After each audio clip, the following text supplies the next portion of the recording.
church. God's promise of revival. I want us to go back to 2 Chronicles chapter 7 from verse 14. 2 Chronicles chapter 7 verse 14. That's what we have been doing for the past 2 other Sundays. If my people which are called by my name shall humble themselves and pray. That is, if my people that I call by my name shall humble themselves. Humble, 1, 2, pray, 3, seek my face, turn from their wicked ways. Amen. Amen. What did he say?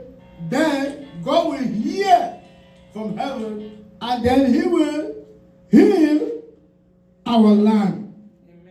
Amen. Amen. If we can seek God's face, humble ourselves, pray, he will hear from heaven and he will heal our land.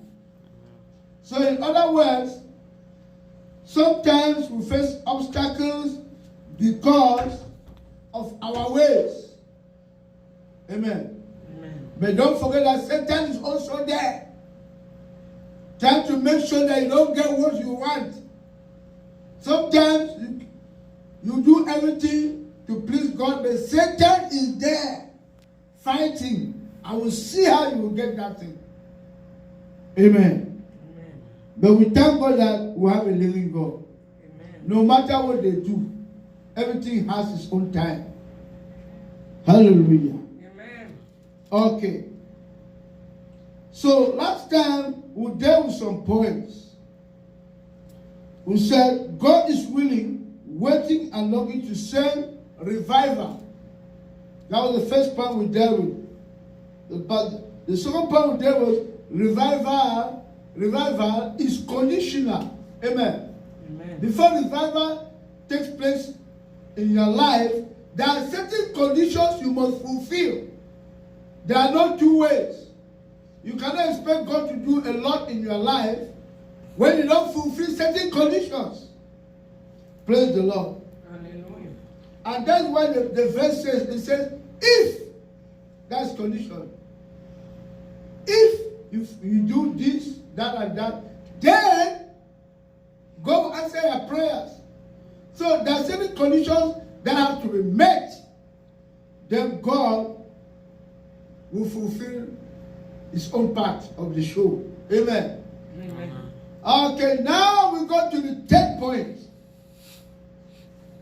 That revival is conditioned on God's people.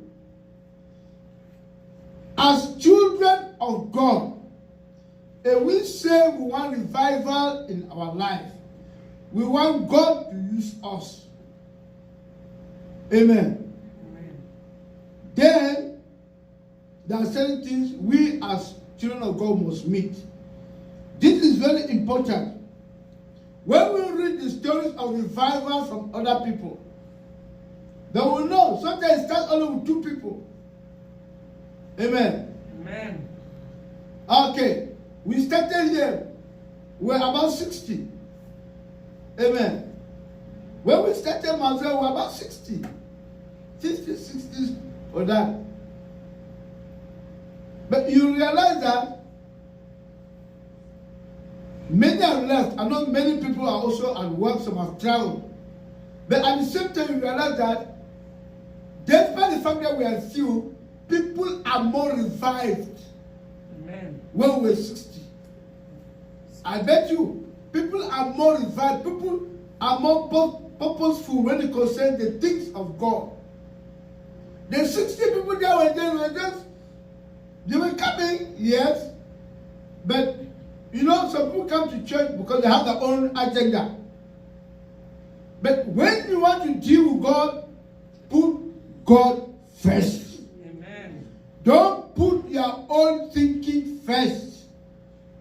Allow God to pass through you, not you forcing yourself through God. It doesn't work. You must allow the Holy Spirit to work through you. Amen. Amen. If we look at the children of God, like those of us who are here now, you can tell when revival started in your life. You can tell when you started discovering God. You were going to church, true, but at a certain point, you saw how God was working in your life. You realized that the life you were living, you have completely changed. You find out that you are more dependent on God than on man. Amen. You realize that you pray more than before. You realize that your life is more consecrated to the things of God than before. Why? Because revival is taking place in your life. Amen. Amen. And that's what God wants. God wants people who will depend upon Him. In other words, we take our Bible more serious. We read our Bible often. We meditate over it. We pray as often as possible. Amen. Amen. Because that is the problem which we are facing today. Today, people just go to church and sit there. Once they close that door, what did they preach in church? Oh, but I know the message was fine. Eh? What did you hear there? The message was fine. Yes, I know. What did the preacher say? It's all God. Amen. But if you are somebody who have your body, your spirit is revived. Once you listen to that message and it catches your attention, you will get something from that message and you will go with it. And you'll be saying to yourself, oh, at least today I've caught something. Oh, I was doing this. I didn't know that it was wrong. Now I know. And you go home and pray and tell God, say, God, help me. I don't want to do this and that. Amen. Amen. All right. We begin to realize that for revival to take place in the church, the problem today is the people of God. Amen. It's the people of God. Let's look at Psalms 81. Psalms 81.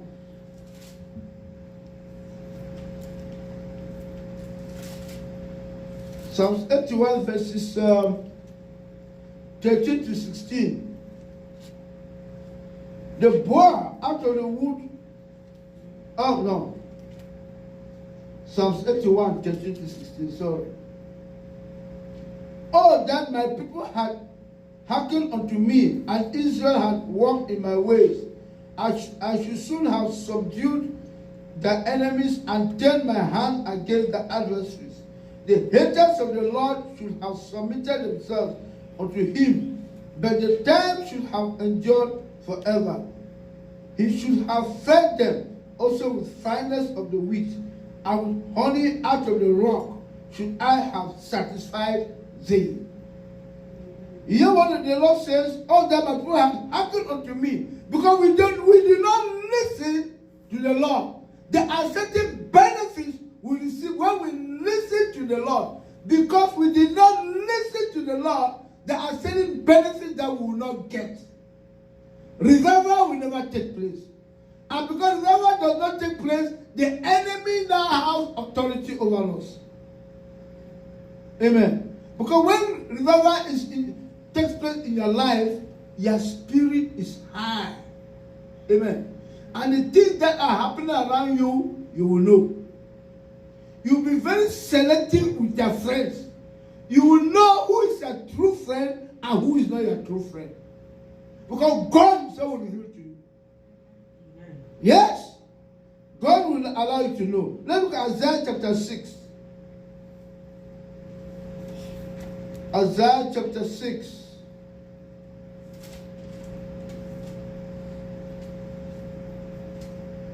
Isaiah chapter 6, verses 1 to 8. In the year that King Uzziah died, I saw also the Lord sitting upon a throne, high and lifted up, and his train filled the temple. Above it stood the seraphims. Each one had 6 wings. With twain he covered his face, and with twain he covered his feet, and with twain he did fly. And one cried unto another, and said, Holy, holy, holy is the Lord of hosts. The whole earth is full of his glory. And the posts of the door moved at the voice of him that cried, and the house was filled with smoke. Then said I, Woe is me, for I am undone, because I am a man of unclean lips, and I dwell in the midst of a people of unclean lips. For mine eyes have seen the King, the Lord of hosts. Why will Isaiah say, I'm undone? Because when you see God, you will die. Amen. So he met God, the glory of God. He could see the glory of God. He said, Woe is me, I'm going to die. But God did not allow him to die. Amen. As you grow deeper in the Lord, as revival begins to take place, you begin to see the deep things of God. Amen. God will begin to revive him. God will begin to reveal himself to you in different ways. Amen. Amen. Then flew one of the seraphims unto me, having a live coal in his hand, which he had taken with the tongues from off the altar. And he laid it upon my mouth, and said, Lo, this hath touched thy lips, and the iniquity is taken away, and thy sin purged. Amen. Amen. You see, sin was taken away.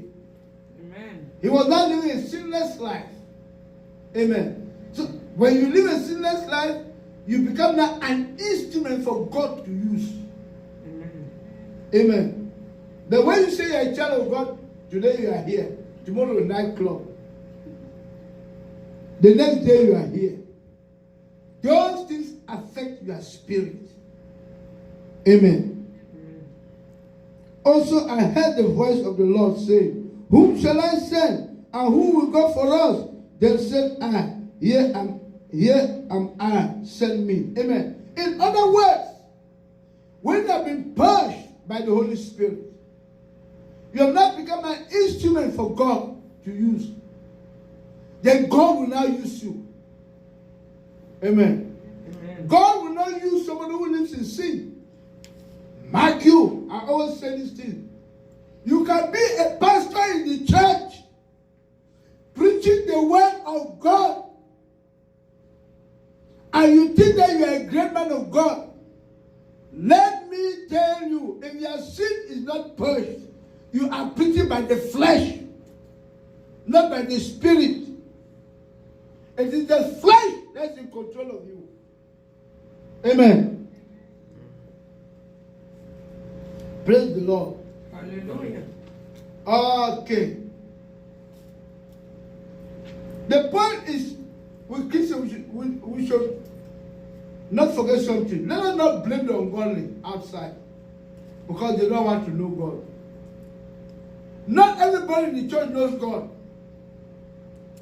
There are even people in the church that are worse than even those unbelievers.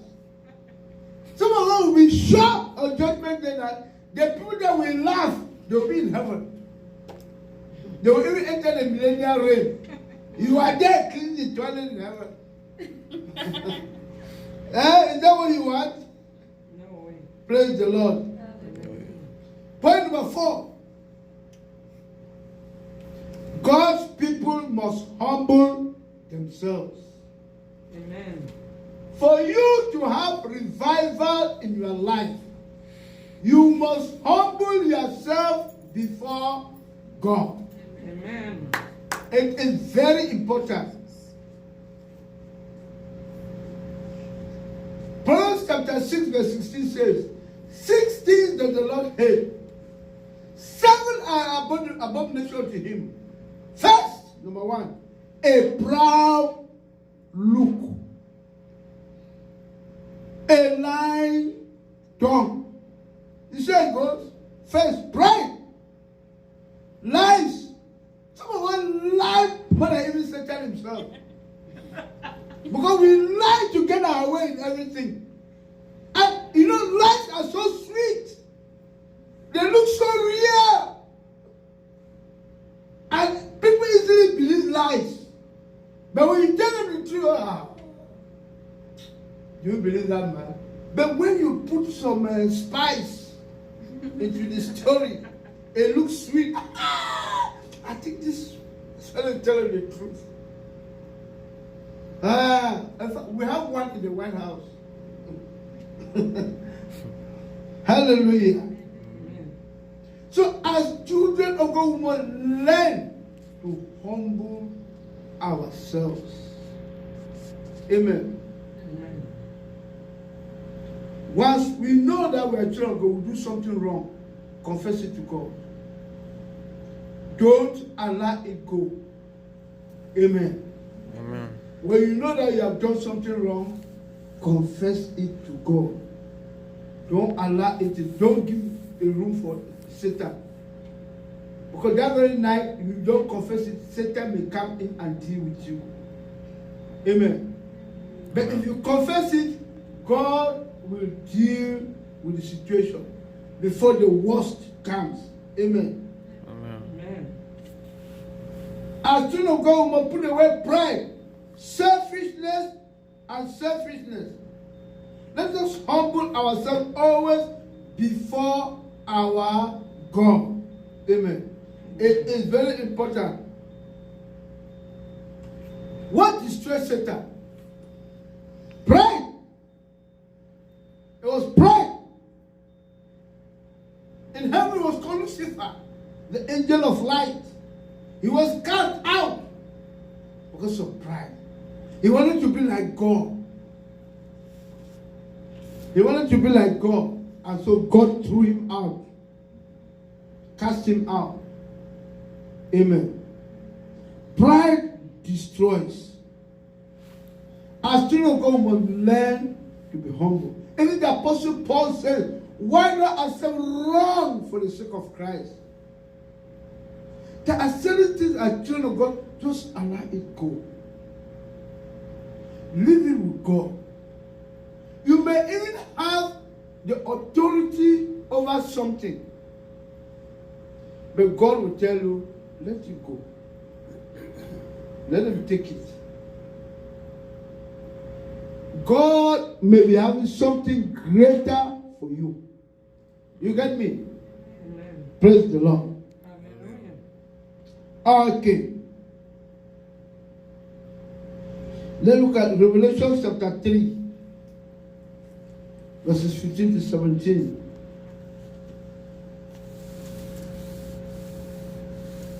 Revelation chapter 3, verses 15 to 17. I know thy works, that thou art neither cold nor hot. I would thou wert cold or hot. So then, because thou art lukewarm and neither cold nor hot, I will spew thee out of my mouth. Because thou sayest, I am rich and increase in goods, and have need of nothing, and knowest not that thou art wretched, miserable, poor, blind, and naked. Jesus, the Lord was talking to the church in Laodicea. Okay? They were just there like that, feeling good. They have money, they have position, they have everything. So to them, God was fine with them. But God said, I wish you are hot or cold. They are not in between. Either you are with God or you are with Satan. Not two ways. You don't go to bar today, then tomorrow you are in the church. You want to stay in the bar, go to the bar and remain there. Amen. I see people are quiet.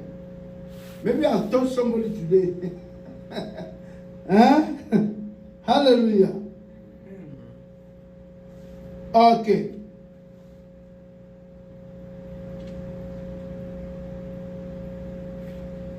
Okay.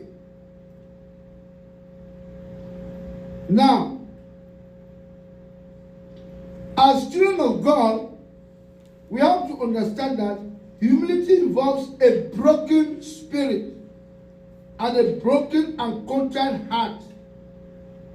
Praise the Lord. Hallelujah. Children of God may have a broken, that you must have a conscience.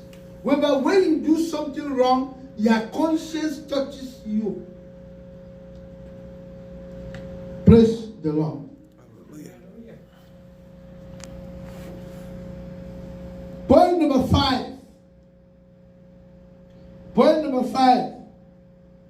God's people must pray. God's people is there in 2 Corinthians chapter 7. If my people that are called by my name, amen, shall humble themselves and do what? Pray. And pray, seek my face, forsake their wicked ways, then I'll do what? Hear from heaven and do what? Heal their land. Amen. Amen. God's people must pray. Prayer is the key. Prayer is the key. Prayer is the master key. Jesus started with prayers and ended with prayers. Prayer is the master's key. Praise the Lord. Hallelujah. We must pray and plead for our situation. We must pray and plead for our situation. Because as children of God, when we are interceding, we are praying to God. You may plead for one's behalf. Look, let me tell you, sometimes we pray for people who don't know what we are doing. I remember I was back home. There was somebody that I was praying every day. God will wake me up at 2 a.m. to pray for that person. I'll pray for almost 2 hours. Then I'll sleep. I will just do it.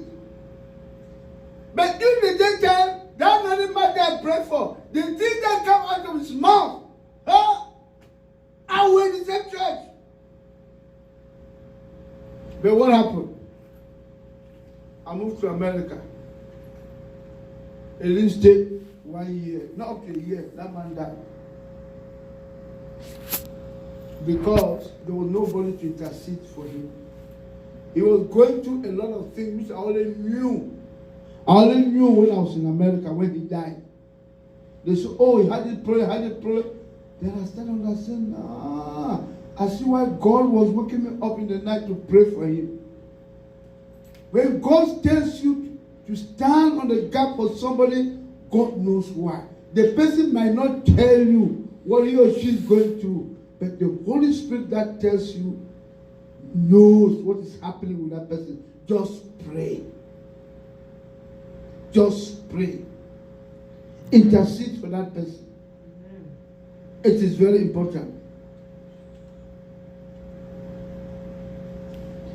From Pentecost till today, everything is in prayer. You need to pray. Even things are not moving the way you think. Just pray. Amen. But when things begin to, okay, I said here that we started with about 60. And we begin to follow what we have today. Let everybody just say, let's pack our things and go. Isn't it? But we believe in God. Amen. Hallelujah. Despite that, God is always showing us His mercy, His love, His miracles. All of us here have a heart for God than what it used to be probably 2 years ago. Or even a year ago. Many of us today are praying more than before. Because that spirit of revival has caught us. Amen. Amen. It is very important. Let's look at Jeremiah 33:3.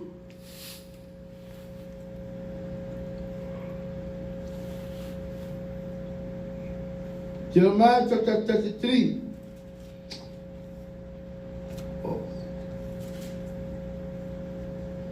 opened the wrong place. Jeremiah chapter 33, verse 3 says, call unto me, and I will answer thee and show thee great and mighty things which thou knowest not. Call on God. Cry unto God. He will show you mighty things. Things that you never knew. I mean, some of you here have testimonies. You realize that the more you pray, the more you seek God first, you begin to realize your environment. You begin to know who are your friends. You begin to know who are your enemies. You begin to know those people who are laughing with you and the people who want to cut off your head. You begin to know the family which you live. You know who they are. Sometimes God will take your mind back and show you how God has been protecting you from the hands of some wicked people in your own house. Because the spirit of revival has taken place in your life. Amen. Amen. Amen. Praise the Lord. Hallelujah. Ezekiel chapter 36.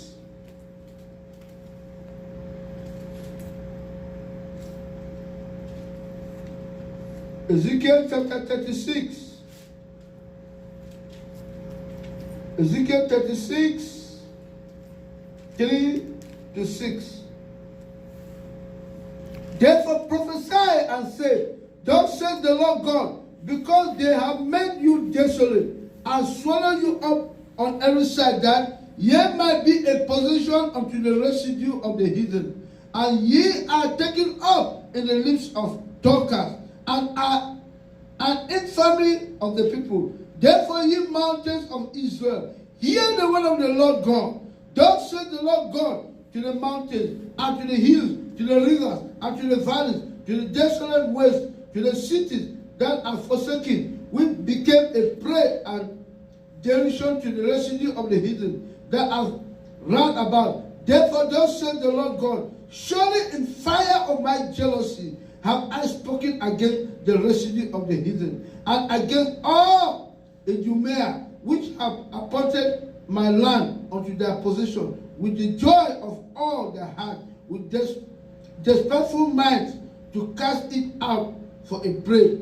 Prophesy therefore concerning the land of Israel, and say unto the mountains, and to the hills, to the rivers, and to the valleys, thus says the Lord God, behold, I have spoken in my jealousy and in my fury, because ye have borne the shame of the heathen. Amen. I am telling you, children of God, when you pray, things take place. Amen. Our God is a jealous God.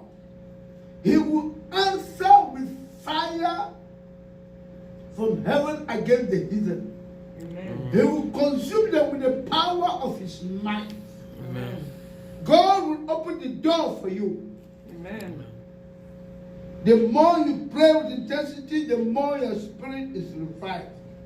Amen. Amen. Matthew chapter 6, verse 6. Matthew chapter 6, verse 6 says, but thou, when thou prayest, enter into the closet, and when thou hast shut the door, pray to thy Father which is in secret, and thy Father which sits in secret shall reward thee openly. Many of us, when we want to pray or fast, the whole world knows. Amen. If you want to pray, do it in secret. Amen. Do it in secret. You don't need to go and announce to people. Hallelujah. Amen. Point number 6. Oh, time is going. Point number 6. God's people must seek his face. Amen. As children of God, we must learn to seek God's face. Amen. Amen. In other words, we must seek his glory. Hallelujah. Amen. we must also see God's smile. When God is smiling, we smile with Him. When God is dancing, we dance with Him. If God is eating, we eat with Him. Amen. When God is sleeping, we sleep with Him. That is the life we are supposed to live. Amen. Amen. Because you are no longer your own. You are under God's cover. You now belong to God. You now become an instrument which God wants to use. Amen. Praise the Lord. Hallelujah. As children of God, we must seek God's favor. Hallelujah. Let's look at Psalm 63, 1 and 2.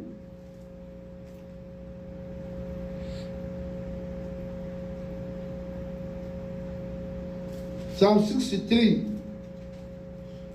1 and 2. O God, thou art my God, early will I seek thee. My soul thirsted for thee, my flesh longed for thee in a dry and thirsty land where no water is, to seek the power and the glory, as I have seen thee in the sanctuary. Amen. Amen. Our soul should long after God. Our soul should thirst. We should seek God day in, day out. Amen. That is how revival takes place in your life. Praise the Lord. Hallelujah. Ephesians chapter 5 verse 17.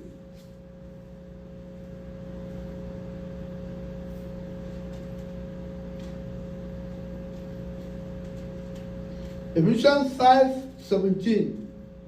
It says, wherefore be ye not unwise, but understanding what the will of the Lord is.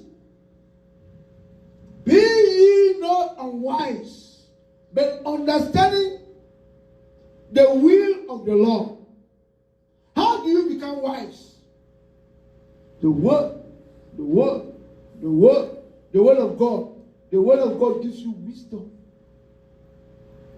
The word of God teaches you God's will in your life. Amen. And when you use the word of God and then you pray, God will begin to reveal you your own life, and God will begin to direct you the path you are supposed to take. Amen. Amen. Amen. Okay, the last point. Point number 7. God's people must renounce all known sins. God's people must renounce all known sins. Praise the Lord. Hallelujah. You know, sin is one of the greatest obstacles to Christians. Once you live in sin, there are many things you will not be able to get.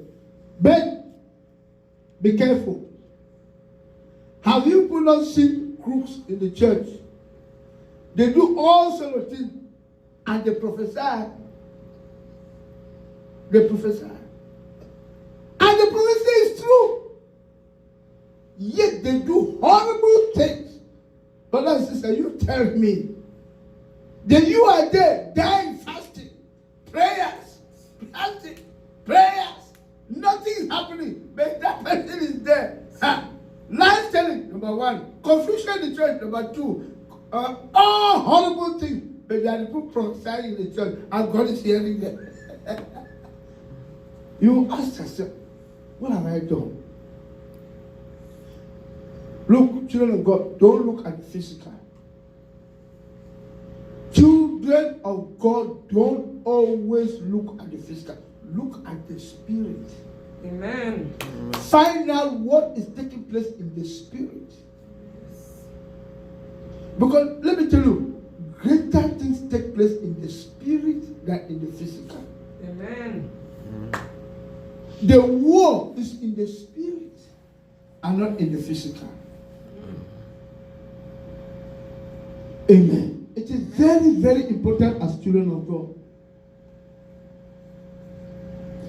So when people are doing terrible things and are prospering, forget about them. That time is coming. Their own time is coming. Sometimes we realize that people who have consecrated their lives to God, they even face more problems than sinners. And it has even led some people to backslide. So, but look at that one. Look at the life he's living. I'm here dying with fasting and prayer and nothing is happening. They won't smile. Why am I even wasting my time? And go out. Children of God, stay put. Amen. Stay put. Don't give up. Don't compare. You don't know what God has ahead of you. You don't know where you are in the spirit. Hallelujah. It is very, very, very important. You don't know how much you affect the lives of other people.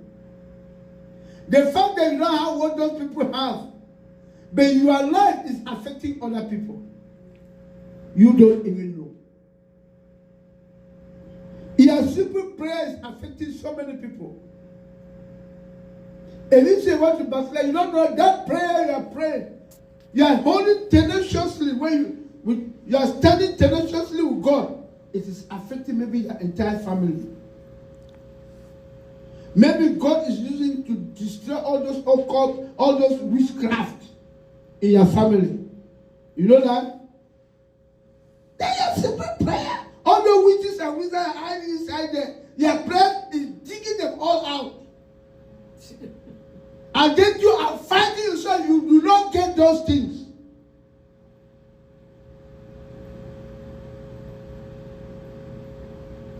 I always say it. When you are fighting, the angels are there watching you. They are clapping. It's like a football match. You hit one point, yeah, yeah, yeah. You hit another one, yeah, yeah, yeah. The angels will go back and be rejoicing. The match today was good. Yes, the boxing tournament. Praise the Lord. Hallelujah. Very important. Let's look at Proverbs 28:13.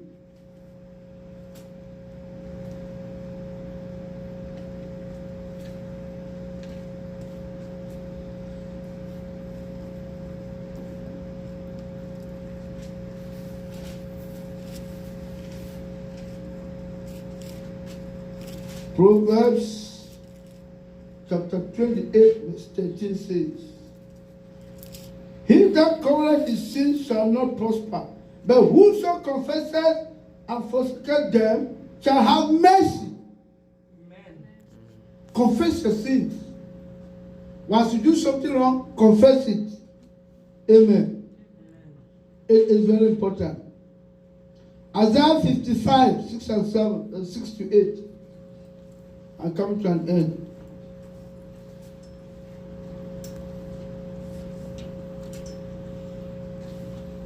Isaiah chapter 55.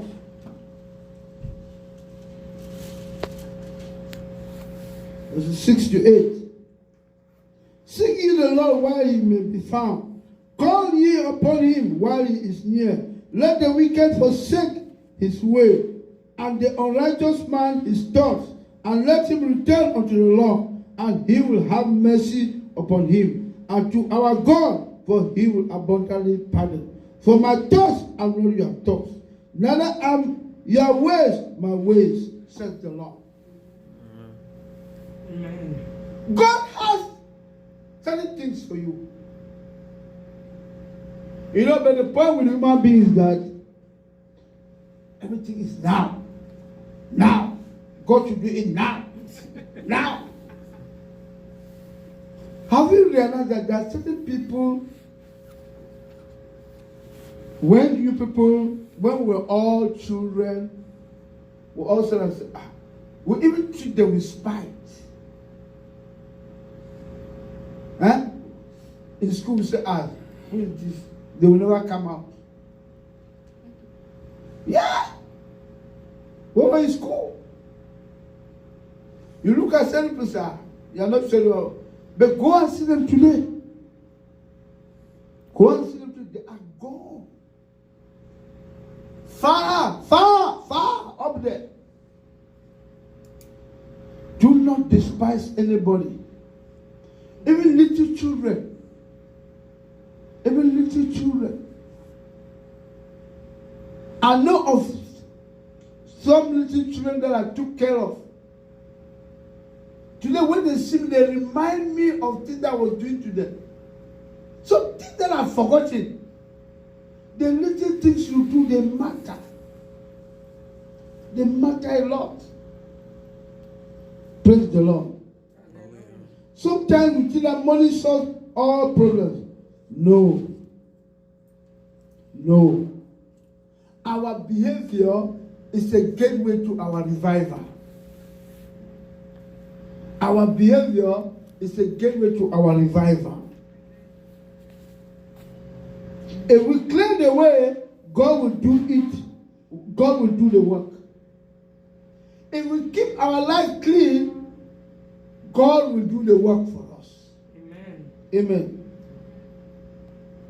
If we can renounce our sins, God will certainly do the work. Amen. That is how God operates. Once we clean our life, that is when revival will take place. Amen. Praise the Lord. Hallelujah. I'll end the message here. Amen. Amen. Amen. Okay, I want us to sing a